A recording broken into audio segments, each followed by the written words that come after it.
तर आपण पाहतोय की मालाडच्या हाजी बापू इथल्या प्रस्तावित डीपी रोडचं आज उद्घाटन करण्यात आलेलं आहे आणि अतुल भातखळकर जे इथले स्थानिक आमदार आहेत आपल्यासोबत आहे, ज्याची बातचीत करणार आहोत। गेल्या अनेक दिवसांपासून मागणी होती स्थानिकांची की हा जो रस्ता आहे तो उघडा करायला हवा। आज झालेला आहे, दसऱ्याच्या पूर्वी एक गिफ्ट मिळालं मालाडकरांना म्हणा।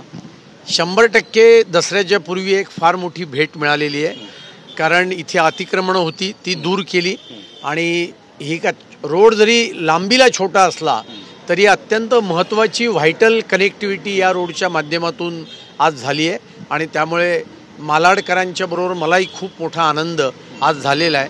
आणि आगामी 6 महिन्याच्या काळात बाणडोंगरीचा डीपी रोड आणि सिंग इस्टेटचा DP road, Lokhandwala Singh estate हा सुद्धा आम्ही चालू करणार आहोत। राजकीय प्रश्न तुम्हाला विचारायचा आहे, कपाळावर टिकली आणि त्यासोबतच हातामध्ये जर राखी बांधली यावरती कल्याणच्या गांधी इंग्लिश स्कूलमध्ये बंदी घालण्यात आलेली आहे आणि संतप्त पालकांनी आता शिक्षण विभागाकडे या विरोधात धाव घेतली आहे। कसं पाहता याकडे? नाही, या देशामध्ये टिकली आणि गंध लावायला जर का बंदी असेल तर या शाळेवरच बंदी घातली पाहिजे आणि त्यामुळे मी आजच्या आज मुख्यमंत्र्यांना पत्र लिहून या प्रकाराची चौकशी झाली पाहिजे आणि याच्यामागे काय षडयंत्र आहे याची पण चौकशी करण्याची मागणी मी करतो। भुसावळमध्ये पण असाच प्रकार घडलेला आहे सेंट अलोयसिस स्कूलमध्ये आणि सहलीच्या नावाखाली प्रार्थनास्थळी विद्यार्थ्यांना नेण्यात आलं। 8 पैकी 5 जण दोषी सापडले, त्यांचं निलंबनही झालं आहे। कसं पाहता याकडे? नाही, निलंबन केवळ निलंबनावर थांबून चालणार नाही, हा छुपा धर्मांतराचा प्रयत्न चाललेला आहे आणि जे माननीय प्रधानमंत्र्यांनी आपल्या स्वातंत्र्य दिनाच्या भाषणात म्हटलं होतं की या देशाची डेमोग्राफी बदलण्याचे कारस्थान चालू आहे, त्यातला हा भाग आहे का याची पण चौकशी केली पाहिजे आणि आवश्यक असेल तर या शाळेची मान्यता काढून घेऊन शाळेवर बंदी घालण्याची मागणी आम्ही करणार आहोत। डॉक्टर केशव बळीराम हेडगेवार यांना मरणोत्तर भारतरत्न पुरस्कार देण्यात यावा, त्यांना सन्मानित करण्यात यावं अशी मागणी भाजपच्या अल्पसंख्याक मोर्चाकडून करण्यात आलेली आहे। त्यांना मिळावं, बरीच दिवसापासून ही मागणी होती, आणखी जास्त ही मागणी जोर धरेल असं वाटतंय तुम्हाला? नाही, बघा, लोकांच्या या भावना आहेत, पण यातला निर्णय जो असेल तो पंतप्रधान स्वतः करत असतात। पण मला असं वाटतं की देशाचे पंतप्रधानच राष्ट्रीय स्वयंसेवक संघाचे प्रचारक म्हणून ज्यांनी आयुष्यभर काम केलं ते आज त्या ठिकाणी पंतप्रधान आहेत। राष्ट्र संघाला उद्या 100 वर्ष पूर्ण होत आहेत आणि त्याच्याबद्दल आज विशेष नाण्याचं प्रकाशन, त्याच वेळेला पोस्टाचं तिकीट, अशा सगळ्या गोष्टींचा कार्यक्रम होणार आहे। मला वाटतं आज हा देश सुस्थितीमध्ये आहे आणि देश जगाच्या दृष्टीने विश्वगुरूच्या दिशेने वाटचाल करतोय।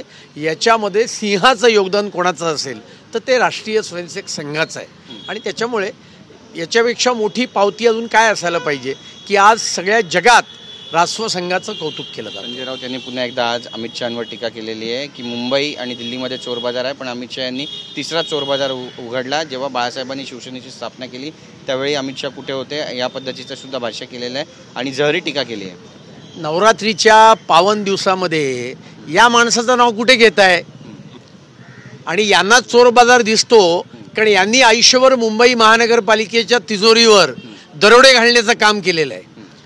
बॉडी बॅगमधल्या भ्रष्टाचाराचं काय, खिचडीतल्या भ्रष्टाचाराचं काय, संजय राऊतांवरच्या ईडीच्या चौकशीचं काय, उद्धव ठाकरेंनी मातोश्री 2 कसा बांधला याची चौकशी करा। उद्धव ठाकरेंनी आयुष्यामध्ये कुठलाही कामधंदा न करता त्यांची 185 कोटीची मालमत्ता कशी झाली याचा खुलासा करा आणि त्यामुळे संजय राऊत आणि उद्धव ठाकरे यांना दरोडे घालण्याशिवाय दुसरा कुठलाही मार्ग सापडलेला नाही आहे आणि त्यामुळे त्यांना अशा प्रकारचे शब्दप्रयोग सुचत आहेत। संजय राऊतांना मी एवढंच सांगेन की नीट बोलायला शिका, आमच्या सहनशक्तीला सुद्धा मर्यादा आहेत हे त्यांनी लक्षात ठेवावं। नक्कीच उद्या दसरा मेळावा आहे, 3.5 मुहूर्तांपैकी एक आहे। संजय राऊत म्हणतात की युतीची ज्यावेळी घोषणा होईल त्यावेळी तो 4.5 मुहूर्तांपैकी एक असेल, 3.5 मुहूर्त नसतील आणि त्याच वेळी घोषणा होईल। कसं पाहता? असं आहे, त्यांना जी आघाडी म्हणायची ती त्यांची आणि राज ठाकरेंची आघाडी आहे, त्यामुळे त्यांनी जरूर एकत्र यावं। ज्या दिवशी पहिली घोषणा झाली तेव्हाही मी म्हटलं होतं की देशात लोकशाही आहे, कोणी एक व्हावं, पण महाराष्ट्राच्या जनतेला त्यांनी पहिलं हे सांगावं की ते वेगळे का झाले होते आणि एकत्र आल्यानंतर काय होणार आहे।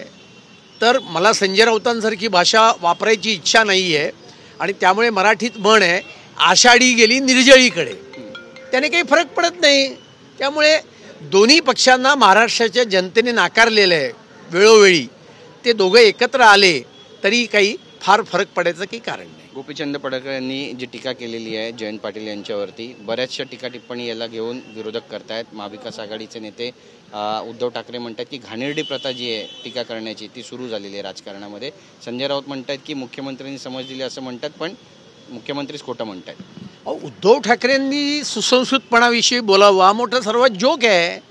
ज्यांनी माननीय देवेंद्र फडणवीसांच्या वजनावरनं टीका केली, माननीय देवेंद्र फडणवीसांना नागपुरात जाऊन त्यांनी कलंक म्हटलं, आणि त्यामुळे उद्धव ठाकरेंनी सुसंस्कृतपणाविषयी बोलावं याच्या इतका मोठा विनोद हा महाराष्ट्राच्या इतिहासातला नाही. महाराष्ट्राचं राजकारण असंस्कृत पातळीवर आणून ठेवण्याचं काम करण्याचं सर्वाधिक वाटा कोणाचा असेल तर तो पहिला उद्धव ठाकरेंचा आहे, आणि जातीयवादी राजकारण करण्याचं वाटा जो आहे तो शरद पवारांचा आहे. कारण हे शरद पवार होते ना, जेव्हा कोल्हापूरच्या छत्रपतींना राज्यसभेचं सीट दिली तेव्हा हे शरद पवार बोलले की पूर्वी छत्रपती पेशवे नेमायचे, आता पेशवे छत्रपती नेमायला लागले. राजू शेट्टींची जात कोणी काढली? उभ्या महाराष्ट्राला माहिती, ती पवारांनी काढली. आणि त्यामुळे यांनी महाराष्ट्राच्या सुसंस्कृतपणाविषयी बोलू नये. महाराष्ट्राचा सुसंस्कृतपणा रसातळाला नेऊन ठेवण्याचं काम उद्धव ठाकरे आणि शरद पवारांनी केलं आहे. त्यामुळे आधी स्वतःच्या भाषेविषयी त्यांनी विचार करावा आणि मग इतरांवर टीका करावी. आमच्याशी बातचीत केल्याबद्दल कॅमेरा पर्सन योगेश गुरवसह गिरीश गायकवाड, TV9 मराठी, मुंबई.